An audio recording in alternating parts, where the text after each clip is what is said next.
Pessoal, agora nós vamos começar a segunda parte da revisão do capítulo 5 do oitavo ano. Bom, a gente falou sobre os países do Sul, falamos um pouquinho sobre geopolítica, falamos sobre a América Latina e sobre os tigres asiáticos. Agora nós vamos começar a falar sobre o continente africano. O continente africano, ele é uma porção do planeta subdesenvolvido e entre os países do Sul é aquele que apresenta os maiores indicadores de pobreza. Então, diferente do que nós temos na América Latina, que é caracterizada como um continente subdesenvolvido, e que o que se destaca são as desigualdades sociais, no continente africano nós temos se destacando a pobreza, uma pobreza quase que generalizada. Mas é bom a gente entender o seguinte, que não é só pobreza que há no continente africano. Na grande realidade, a grande verdade é que os países africanos, eles têm muitas riquezas naturais. O grande problema é justamente o fato de que essas nações não se organizam economicamente. Nós vamos entender por que isso acontece. Bem, 78% dos países pobres do mundo se situam na África, principalmente na África subsaariana. O que quer dizer essa África subsaariana? Aquela porção da África que situa-se ao sul do deserto do Saara. A África subsaariana, a África negra. Por que África negra e África branca? O norte da África é também conhecido como a África árabe, África branca. E a África negra, a África subsaariana, onde os povos negroides são maioria em sua formação. Tá? Tem a presença branca ali, que é a presença dos descendentes do colonizador. Bem, pessoal, essa pobreza na África, ela muitas vezes nos intriga. Por que tanta pobreza? Por que tanto gasto com guerras e tanta pobreza nas populações africanas?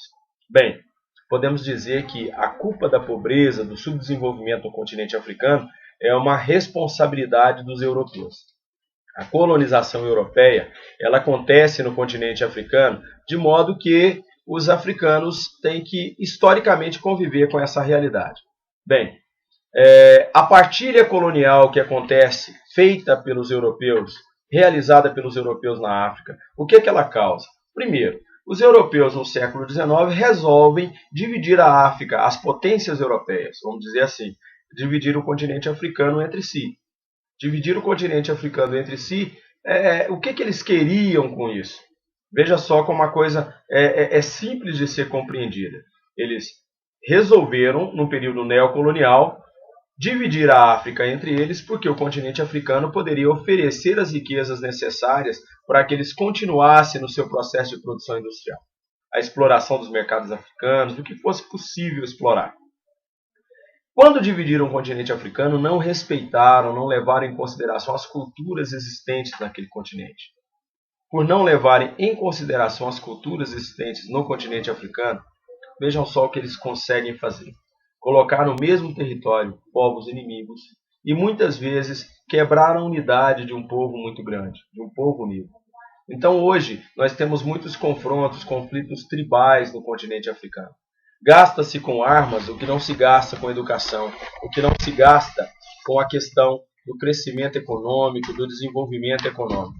Gasta-se principalmente com as guerras provocadas pela exploração dos europeus no continente africano. Bem, o nosso roteiro aqui, eu fiz questão de deixar claro que nós temos as rivalidades tribais.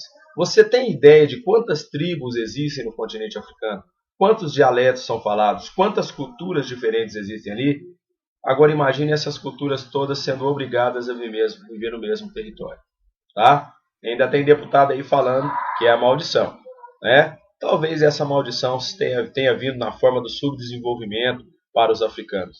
Tá? Mas nós não vamos discutir isso, primeiro porque eu nem concordo com o posicionamento do nosso ilustre deputado. Mas deixa para lá. Bom, outra região subdesenvolvida do nosso planeta é chamada Oriente Médio, mais uma região que sofreu com a colonização europeia. Houve também uma partilha no Oriente Médio.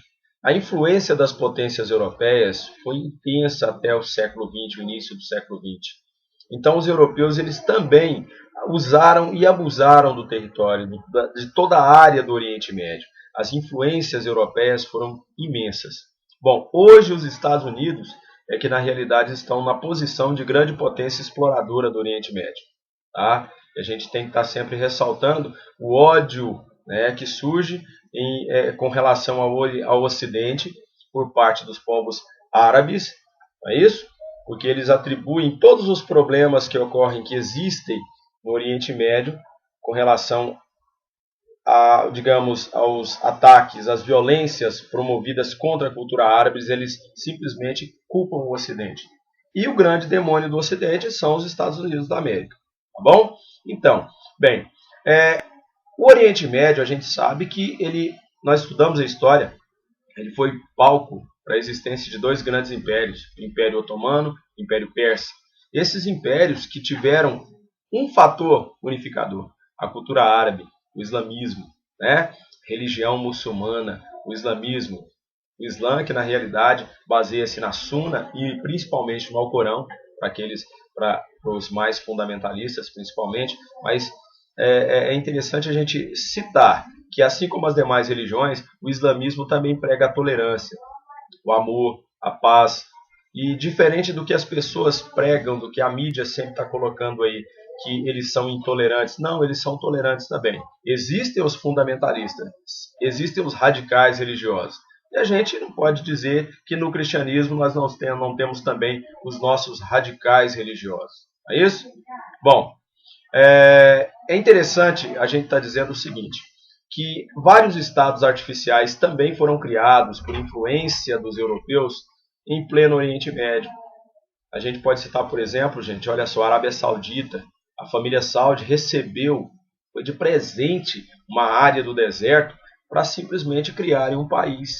E hoje eles têm uma monarquia lá, né? E perguntam, por que então que a Arábia Saudita é aliada dos Estados Unidos? Está aí o motivo, acabei de dizer.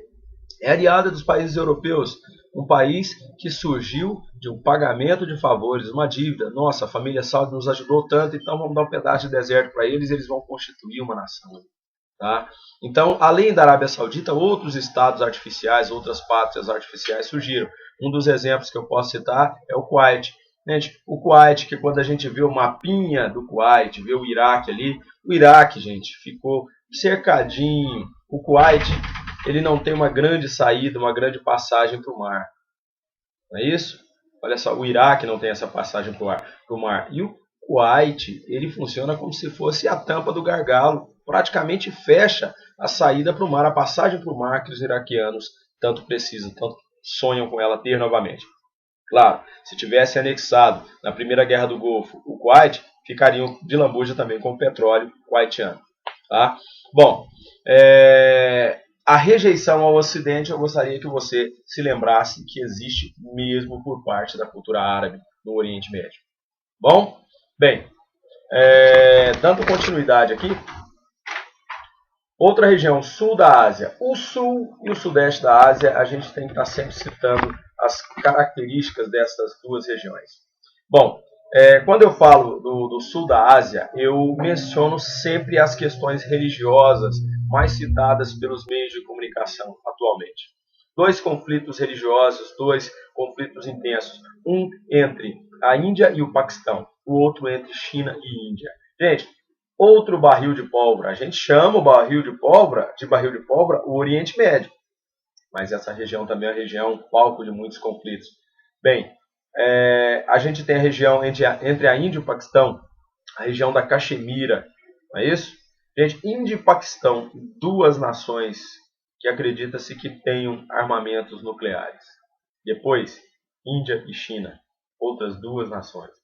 Pensa se não é extremamente perigoso um confronto entre essas nações, um confronto direto entre essas nações. Tá?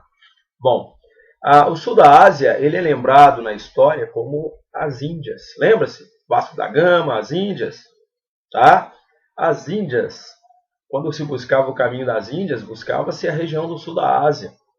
Não a Índia propriamente dita, mas toda aquela região ali. Né? Índia, Paquistão, Bangladesh e os demais países ali da região, inclusive países insulares. Tá? Então, quando falamos das Índias, citamos o sul da Ásia. Outra região subdesenvolvida e importante de estarmos dizendo, falando sobre ela é justamente o Sudeste Asiático. Né? e também o Extremo Oriente. Essa região, Sudeste Asiático e Extremo Oriente, ela se caracteriza por ser a mais promissora de todas as regiões subdesenvolvidas. Claro, ainda tem o Japão ali naquela região que é desenvolvido, mas a gente não vai falar do Japão. Mas dos tigres asiáticos, apenas Singapura não faz parte dessa região, mas está ali próximo. Dessa região aqui nós temos os tigres asiáticos, o Japão, e a gente pode estar citando a gente coloca ali até nas proximidades a própria China, né, que fica no sul da Ásia. Mas é interessante a gente observar que nessa região muitos países prosperaram bastante, mas ainda há países muito pobres e atrasados, países insulares, países que na realidade vivem com uma economia existem baseados numa economia agrária exportadora. Tá? Deixa eu olhar o tempinho aqui, temos ainda 5 minutos, 4 minutos, né? Bom, é interessante a gente dizer que tem a parte continental e a parte insular. Países que também nos chamam a atenção pelo seu grau de desenvolvimento nos últimos anos, nas últimas décadas, são, por exemplo, a Tailândia, o Vietnã, e a gente não pode deixar de lembrar da Indonésia. Tá? Alguns desses países são chamados de os novos tigres asiáticos, tá? Pelo seu grau de crescimento e desenvolvimento econômico. Bem, para fechar essa parte da nossa revisão, vamos lembrar um pouquinho da periferia da Oceania. Essa Oceania, quando a gente fala dela, a gente lembra rapidamente de Austrália e Nova Zelândia. Lembrando que não são apenas Austrália e Nova Zelândia que formam a Oceania. Nós precisamos estar sempre mencionando que naquela região existem conjuntos de países menores. São 14 países independentes, mas outros países, outros territórios que pertencem a países desenvolvidos como a França, Estados Unidos, Espanha, a própria Inglaterra.